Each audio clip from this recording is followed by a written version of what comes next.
अस्सलामु अलैकुम वरहमतुल्लाहि वबरकातुहू। अब जिस तरह हबीब साहब ने अल्फाज दिए थे वो आप लोगों के सामने पेश करता हूँ।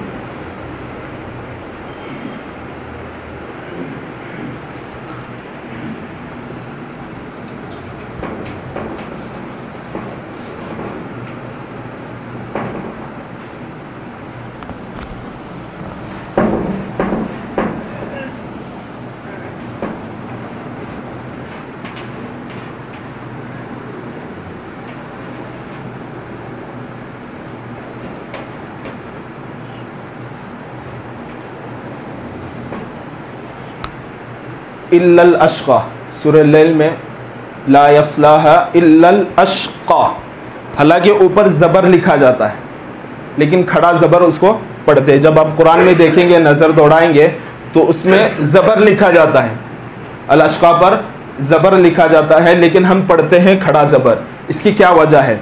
फिर इसी तरह इरजिई, यहाँ पे रा को पुर किया जाता है। अगर कायदे के उसूल से देखा जाए तो यहाँ पर रा बारीक होनी चाहिए। क्या होनी चाहिए? बारीक होनी चाहिए, लेकिन यहाँ पर पूर पड़ी जाती है, इरजिई पढ़ते हैं। इसकी क्या वजह है? इस तरह बहुत सारे अल्फाज हैं, अगर हम मिलाकर पढ़ते हैं तो वहाँ पर अलिफ को छोड़ दिया जाता है। जैसे आयतुल कुर्सी में है अल हय्युल क़य्यूम, अगर वहाँ पर हम वक्फ करते हैं तो वक्फ करें यानी रुकने के बाद जब आगे शुरू करते हैं तो अल हय्युल क़य्यूम पढ़ते हैं, लेकिन जब एक साथ मिलाते हैं तो अलिफ को नहीं पढ़ा जाता। इसी तरह सूरह बुरूज के अंदर है कुतिला अस्हाबुल उख़दूदिन नारी, इस तरह पढ़ते हैं, लेकिन वक्फ करते हैं तो अन्नारी ज़ातिल वक़ूद पढ़ते हैं। तो इसकी क्या वजह है उसको आज हम समझते हैं। सबसे पहले ये हमज़ा का मसला हम हल करते हैं।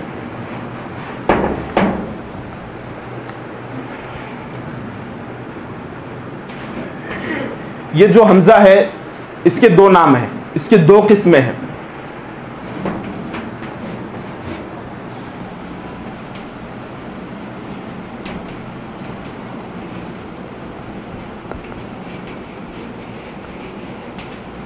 हमज़ा के दो नाम हैं। पहला नाम है हमज़े क़तइया, हमज़े क़तइया, और दूसरा नाम है हमज़े वस्लिया। अब इन दोनों का क्या काम है वो आपके सामने पेश करता हूँ। ये जो हमज़ा क़तइया है, हमज़ा के कुरान में जितने भी हमज़ा है उसके दो किस्में हैं। पहली किस्म हमज़ा क़तइया और दूसरी किस्म हमज़ा वस्लिया। अब ये जो हमज़ा क़तइया है सिर्फ नाम याद रखें, ये ऐसा है चाहे आप वफ़ के साथ पढ़ें या आप वसलन पढ़ें, यानी मिलाकर पढ़ें या ठहर कर पढ़ें, हर हालत में वो हमज़ा पढ़ा जाएगा। वो हमज़ा क्या करेंगे? पढ़ेंगे। जैसे आपको मिसाल देता हूँ, कुरान में कहीं भी इब्राहिम आए या इसहाक आए या नाम जिस तरह होते हैं, इब्राहिम ले लो, कुरान में कहीं पर भी इब्राहिम आए, आप इब्राहिम से शुरू करें या उसको पीछे से मिलाकर पढ़े, हर हाल में ये हमज़ा पढ़ेंगे, हर हाल में ये हमज़ा पढ़ेंगे। ये हमज़ा को हमज़ा क़तइया कहते हैं। इस हमज़ा को क्या कहते हैं? हमज़ा क़तइया। और दूसरी मिसालें,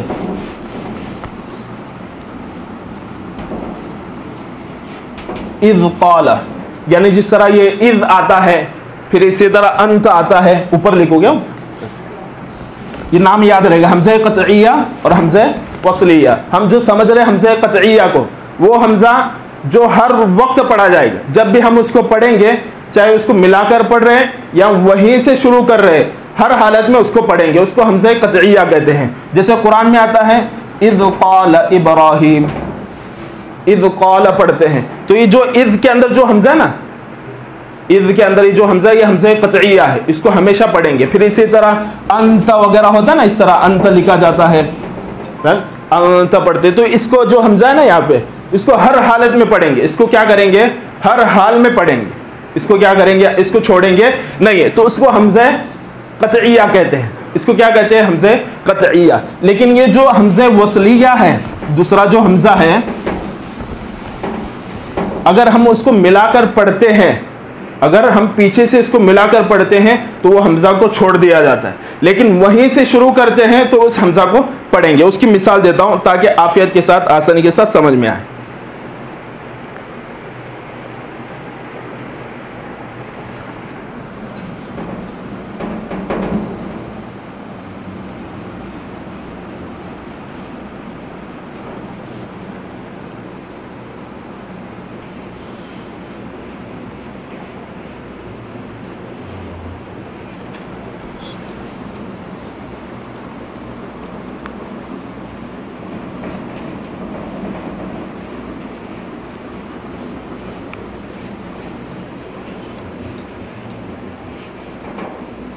ये सूरह मरियम की आयत है, इन्नल्लाह हस्तफ़ाकी व तहरकी वस्तफ़ाकी अला निसाइल आलमीन या मरियम उक़नुती।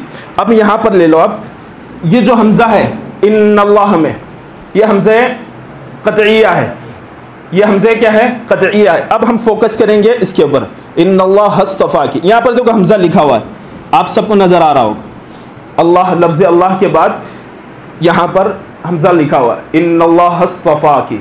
तो यहाँ पर जो ये हमज़ा है, ये हमज़े वस्लिया है, ये हमज़े वस्लिया, यानी जब हम पीछे से पढ़ते आ रहे हैं तो इस हमज़ा को हम छोड़ देते हैं, डायरेक्ट ये हा जो है लफ्ज़ अल्लाह के हा जो है उसको मिलाते हैं साद के साथ, इन्नल्लाह हस्तफ़ाकी, हस हमज़ा छोड़ दिए, हमज़ा क्या कर दिए, छोड़ दिए। लेकिन अगर हम यहाँ पर वक्फ करते हैं, लफ्ज़ अल्लाह पर ठहरते हैं, इन्नल्लाह, हमने यहाँ पर सांस तोड़ दी, यहाँ पर हम रुक गए। अब हम आगे पढ़ना है तो हम पढ़ेंगे इस्तफ़ाकी। क्या पढ़ेंगे हम आगे से, जब पढ़ेंगे इस्तफ़ाकी, यानी कुरान में बहुत सारे ऐसे आयत है, जैसे सूरह यूसुफ के अंदर है उक़्तुलू यूसुफ, जब हम इसको यहाँ से पढ़ते हैं उक़्तुलू यूसुफ को जब हम इब्तिदा करते हैं तो हमज़ा पढ़ते हैं, लेकिन जब ऊपर से पढ़ते आते हैं तो हमज़ा को नहीं पढ़ते। तो ये वही कायदा है कि जहाँ पर, अब खुलासे कलाम ये है कि कुरान में जहाँ कहीं भी अगर हम पढ़ते आ रहे हैं तो हमज़ा को जब पढ़ रहे हैं पीछे से आते आते अगर हम हमज़ा को पढ़ते हैं तो समझ जाना ये हमज़े क़तइया है, और अगर हम पीछे से पढ़ते पढ़ते आ रहे हैं वहाँ पर हमज़ा को हमने नहीं पढ़ा तो अब हम उसको समझ लेंगे कि ये हमज़ा क्या है, वस्लिया है, इसको नहीं पढ़ा जाता है। अब दूसरा सवाल होता है, दूसरा यह सवाल होता है कि आपने बता दिया कि हमज़ा क़तइया तो जैसा है वैसा पढ़ना है, लेकिन बात होती है हमज़े वस्लिया की, कि जब हम मिलाकर पढ़ते हैं, पीछे से पढ़ते तो नहीं पढ़ना है, लेकिन जब वहाँ से आगाज़ करते हैं तो हमज़ा के ऊपर ज़बर देना है, ज़ेर देना है या पेश देना है, ये कैसे हम समझेंगे, अब उसको समझना है। जैसे यहाँ पर हमने क्या पढ़ा, अस्सफ़ाकी नहीं पढ़ा, इस्तफ़ाकी पढ़ा, हम यहाँ पे क्या पढ़ा, इस्तफ़ा पढ़ा, आगे है इस्तफ़ाकी, अरे यहाँ पर हमने क्या पढ़ा, इस्तफ़ा पढ़ा। उस्तफ़ा भी पढ़ सकते थे आप, अस्सफ़ा भी पढ़ सकते थे, खाली ज़ेर ही क्यों दिया वहाँ पर। फिर इसी तरह उक़्तुलू यूसुफ, वहाँ पर हमज़ा पर आपने पेश क्यों दिया। फिर इसी तरह अन्नारि ज़ातिल वक़ूद, वहाँ पर आपने ज़बर क्यों दिया। इसकी वजह को अब हम समझते हैं।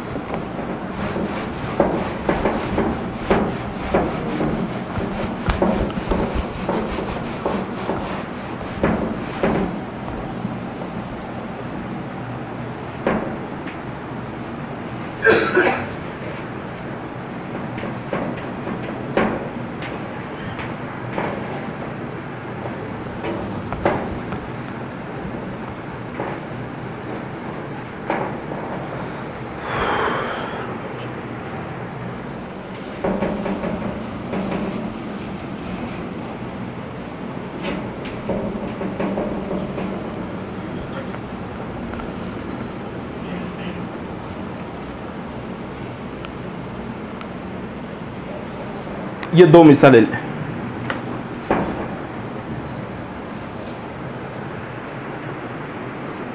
आ रहा है, समझ में आ रहा है थोड़ा थोड़ा, आप मेरे साथ रहिए, इंशाल्लाह जब तक आखिर में पहुंच जाएंगे आहिस्ता आहिस्ता आ ही जाएगा। अब यहाँ पर जो है हमज़ा, ये हमज़ा के बारे में हमने सुन लिया, ये जो हमज़ा है ये हमज़े वस्लिया है, यानी यहाँ से शुरू करेंगे तो इसको हम पढ़ेंगे। अब हम जब यहाँ से शुरू करते हैं तो इसको उक़्तुलू पढ़ते हैं। क्या पढ़ते हैं हम इसको, उक़्तुलू पढ़ते हैं। इसकी वजह क्या है, अब उसकी वजह हम समझते हैं कि सबसे पहले हम तवज्जो करेंगे, जो हमज़ा है ये पहले नंबर पर है, उसके बाद कौफ है, उसके बाद क्या है, कौफ है, उसके बाद ता है, ये जो ता है उसके पर भी पेश होता है। यानी ये जो हमज़ा होता है इसके पर वही एराब आएगा कि उसके बाद जो तीसरे नंबर पर जो लफ्ज़ होता है, जो शब्द होता है, उसके पर जो एराब हो, जो हरकत हो, वही उस पर होगा। अब जब यहाँ पर ये मिसाल ले लो, उक़्तुलू, तो इसमें तीसरे नंबर पर कौन है, ता है, हमज़ा कौफ ता, उक़्तुलू, तो ता पर यहाँ पर क्या है, पेश है, यहाँ पर क्या है, पेश है। तो ये ता के ऊपर पेश आने की वजह से ये जो हमज़ा शुरू में है उसको क्या कहते हैं, उसको हम क्या करेंगे, वो एराब दे देंगे, वो पेश दे देंगे। अब ये मिसाल है, ये क्या है, असल में ये जो कवाइद है जिसे अम्र कहा जाता है, आलिमियत में जिसको कहा जाता है अम्र, यानी करने का हुक्म दो जब, तो उस वक्त हमज़ा जो होता है उसको वही एराब दिया जाता है जो ये आइन कलेमा होता है, उसके ऊपर जो हरकत होती है वही उसको एराब दिया जाता है। अब अब दूसरी मिसाल है यहाँ पर इरजिई। अब यहाँ पर तीसरा कलीमा क्या है? जीम है। कौन सा कलीमा यहाँ पर? जीम है। अब जीम के ऊपर कौन सा एराब है? कसरा है, जेर है। तो हमजा पर क्या आना चाहिए? जेर आना चाहिए। तो यहाँ पर जीम के ऊपर यानी जो ये आइन कलीमा है तीसरे नंबर पर है, उसके ऊपर जो एराब है, जो हरकत है, वही हमजा को दी जाएगी, वही एराब। अब इसको कहते हैं ये जो उख्तुलू है, फिर इसी तरह ये इरजिई है, ये सब फेल है। ये सब क्या है? फेल है। ये सब क्या है? फेल है। अब इसकी बात, अब दूसरी बात ये है, अब अगर जीम तीसरे कलीमे पर पेश आता है तो हम हमजा को पेश दे देंगे। अगर तीसरे कलीमे पर जेर आता है तो हम नीचे क्या करेंगे? हमजा को जेर देंगे। लेकिन अगर तीसरे कलीमे पर आइन कलीमे पर फतह आता है तब भी हम उसको क्या करेंगे? जेर देंगे। तब भी क्या करेंगे? हम जेर देंगे। यानी खुलासा कलाम ये होगा कि अगर तीसरे कलीमे पर पेश आता है तो पेश देंगे, और अगर जबर और जेर आता है तीसरे कलीमे पर तो हमजा को हम क्या करेंगे? जेर दे दें। क्या करेंगे? जेर दे दें। ये बात हुई फेल में, ये बात हुई किसमें? फेल में। लेकिन बहुत सारे ऐसे होते हैं जो अलिफ लाम जो होता है ना, अलिफ लाम,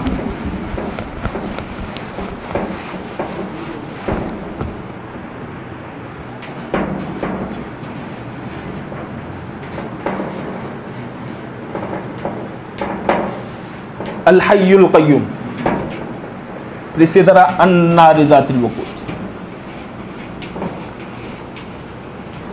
ये अल हय्युल क़य्यूम, अन्नारि ज़ातिल वक़ूद। अब ये जो है ना, इसको इस्म कहते हैं। ये जो अलिफ लाम जो आता है ना, अलिफ लाम जिसके पर आया उसको इस्म कहते हैं, वो अलग बात है। लेकिन जहां पर इस तरह सिर्फ हमजा हो, सिर्फ क्या हो? हमजा हो, तो उस वक्त हम तीसरे कलीमे को देखेंगे। लेकिन हमजा के साथ अलिफ लाम है, हमजा के साथ लाम है, तो हम आंख बंद करके क्या कर देंगे? जबर दे देंगे। अगर हमजा के साथ लाम आता है, जहां पर भी आता है, उस हमजा को हम क्या करेंगे? जबर दे देंगे। ये उसका उसूल है। यानी अगर सिर्फ अकेला हमजा है, अगर उसका तीसरा कलीमा उसके ऊपर पेश है तो हमजा को पेश दे देंगे, और अगर तीसरा कलीमा उसका जबर या जेर है उस पर तो हम क्या करेंगे? जेर दे देंगे। लेकिन सिर्फ हमजा नहीं, उसके साथ लाम भी है, तो उस वक्त क्या करेंगे? हम अलिफ के ऊपर, हमजा के ऊपर जबर दे देंगे। हम क्या करेंगे? उसके ऊपर देंगे। उम्मीद करता हूँ सबको आफियत के साथ, एकदम सहूलियत के साथ समझ में आए। यह होगा।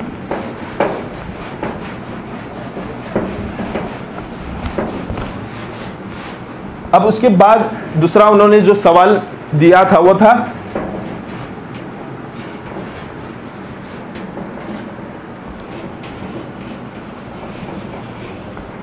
अना रब्बुकुमुल आला। वक्त ज़्यादा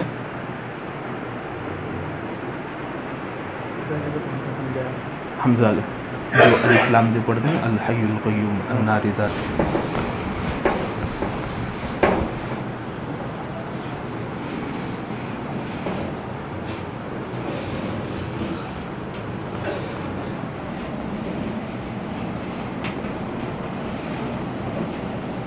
अल्लाहु ला इलाहा इल्ला हुवल हय्युल क़य्यूम पढ़ते हैं। हम क्या पढ़ते हैं?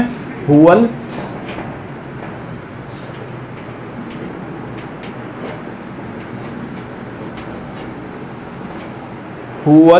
हय्युल क़य्यूम, ठीक है। लेकिन जब वक्फ करते हैं हु पर हम ठहर गए तो अल हय्युल क़य्यूम पढ़ते हैं। तो सवाल हबीब साहब यही है कि हमजा के ऊपर हमने ज़बर क्यों दिया है? हमजा पर हमने ज़बर क्यों दिया? वही बात आएगी कि ये हमजा है ना, ये जो हमजा है, इसके ऊपर अगर उसके साथ लाम आता है तो इसके ऊपर कायदे के उसूल से, वो कायदा समझाने जाएंगे तो एकदम पूरा जहन से निकल जाए। वो पूरा क्या है? जहन से निकल। आप सहूलत के साथ एकदम आसान अंदाज में समझाने के लिए कह रहा हूँ कि अगर हमजा के साथ लाम आता है तो आंख बंद करके क्या उसके ऊपर ज़बर दिया जाता है, एक कायदे के तहत में, जिसे अलिफ लाम तारीफ कहा जाता है। जिसे क्या है? अलिफ लाम तारीफ कहा जाता है। वो हमेशा क्या है? मफ्तू होता है। वो क्या होता है? हमेशा मफ्तू होता है। उसके वजह से यहाँ पर क्या है? हमजा देते हैं। हमजा के ऊपर हम क्या कर देते हैं? ज़बर देते। तो सहूलत के साथ आसान के अंदाज में जब लाम आ जाए अलिफ के साथ और उसको मिलाकर नहीं पढ़ते, उसको उसके साथ ही पढ़ना है, तो उस वक्त हम क्या देंगे? ज़बर देंगे। ये हो, हाँ, हमजा को छोड़ देते हैं। वो इसलिए कि हमजा की दो किस्में हैं। हमजा के दो किस्में हैं। शुरू में समझा देते हो, बताता हूँ।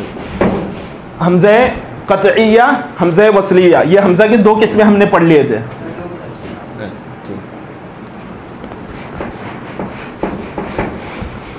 अब दूसरा जो सवाल था हमारा,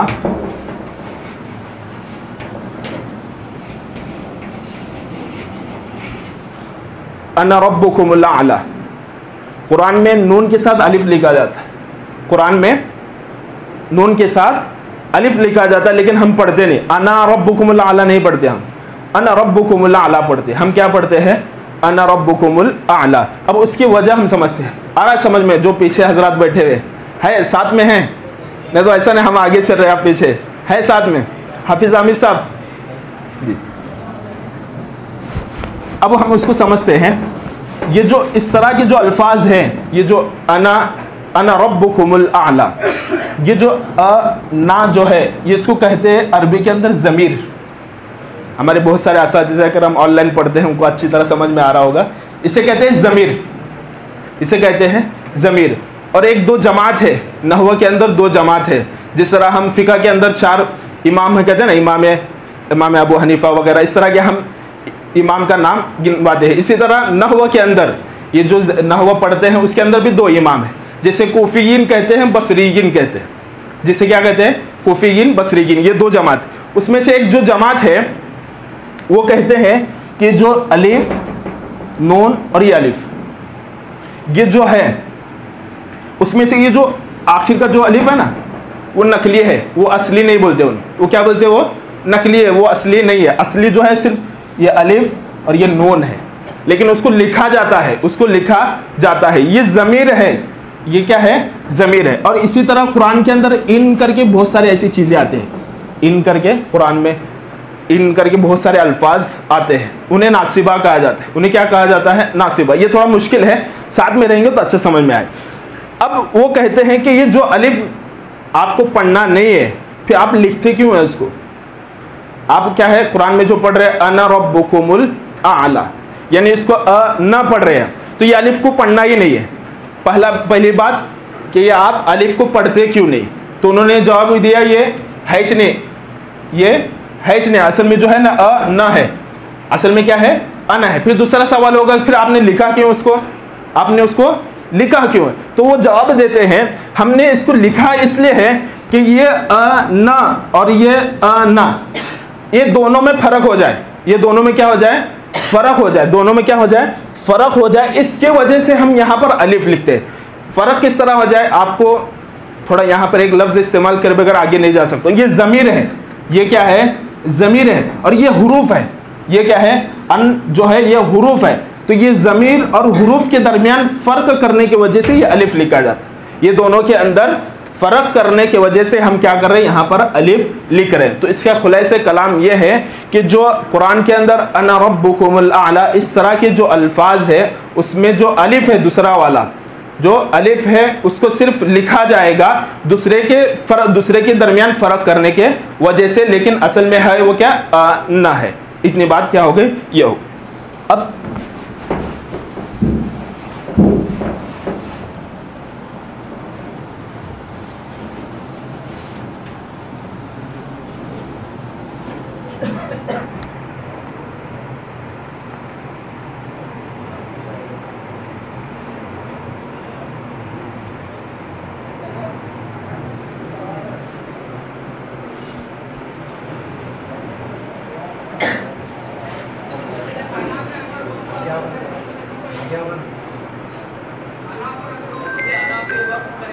हाँ, लफ्ज़ आना पर वक्फ करेंगे तो पढ़ेंगे उसको क्या करेंगे? पढ़ेंगे। जी जी जी हाँ। अब यहाँ पर जो है ना, इरजिई, यहाँ पर कायदे के उसूल से रा क्या होनी चाहिए? बारीक होनी चाहिए। क्या होनी चाहिए? इसलिए कि हमने क्या पढ़े थे? रा साकिन से पहले ज़ेर हो तो रा बारीक हो, लेकिन यहाँ पर तो पुर होती है। इसी तरह अमीर ताबू, इस तरह के जो अल्फाज है ना, अमीर ताबू, यहाँ पर देखो ये जो रा है उससे पहले ज़ेर है, उससे पहले क्या है? ज़ेर है, उससे पहले क्या है? थोड़ा उगता गई क्या? नहीं समझ में आ रहा है? ये इतना करके इंशाअल्लाह। थोड़ा आगे आ जाओ, हाफिज़ आमिर साहब, हाफिज़ रियाज साहब कह रहे थोड़ा आगे आ जाओ, अच्छी तरह सुनो, थोड़ा आगे आ जाओ।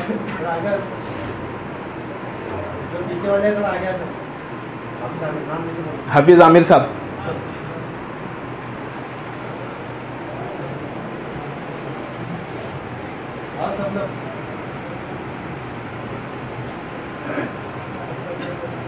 अब यहाँ पर हमने ये बड़ी किताबों में ये कायदे लिखे गए हैं कि जो रा साकिन होती है, जो रा साकिन होती है वो उसके 3 कायदे हैं। वो अच्छे अंदाज में, एकदम सहल अंदाज में आपके सामने पेश करता हूँ।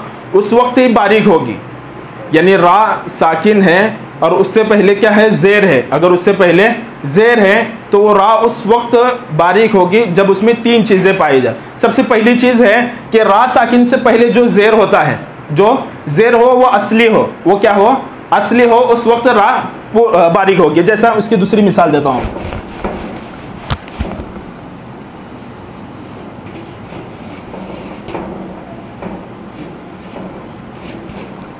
ये फिर आउन, देखो यहाँ पर रॉ क्या है, रॉ साकिन है। अब उससे पहले जो ज़ेर है ना वो उसका असली है, क्या है, असली। असली नकली किसको कहते हैं वो छोड़ दो, अभी इतना ही समझ लो। इससे पहले जो रॉ से पहले जो ज़ेर है ना वो क्या है, असली है। वो क्या है, असली है। तो असली ज़ेर होगा तो उसको क्या करेंगे, रा पुर कर देंगे। लेकिन यहाँ पर जो ये रा, ये जो इर्जिई में जो रा से साकिन से पहले जो ज़ेर है ना वो असली नहीं है, वो नकली है। वो बान में आई सोए, उन्हें क्या है, सोए था नहीं, उन्हें था नहीं है। तो ये जो हमजा है ना, ये जो ज़ेर है इर्जिई के अंदर रा साकिन से पहले जो ज़ेर है वो असली नहीं है। असली जब नहीं है तो कायदे के तहत की वजह से ये रा बारीक नहीं होगी, पूर होगी। क्या होगी, पूर होगी। पहला कायदा ये है कि रा साकिन से पहले जो ज़ेर हो वो क्या होनी चाहिए, असली होनी चाहिए, पहला कायदा। फिर दूसरा कायदा ये है कि रॉ साकिन और उससे पहले जो ज़ेर है वो एक ही कलीमे में होना चाहिए, अलग अलग नहीं होना चाहिए, अलग अलग नहीं होना चाहिए। उसको मिसाल ले, ये फिरौन ही की मिसाल ले लो, इसने बहुत सताया था, इसको अपन सताएंगे। ये फिरऔन, अब देखो ये रा साकिन से पहले जो ज़ेर है दोनों साथ में है, दोनों क्या है, साथ में है। तो जब साथ में होंगे तो बारीक होगा, लेकिन अलग अलग है तो बारीक नहीं होंगे। जैसा अमीर ताब ले लो,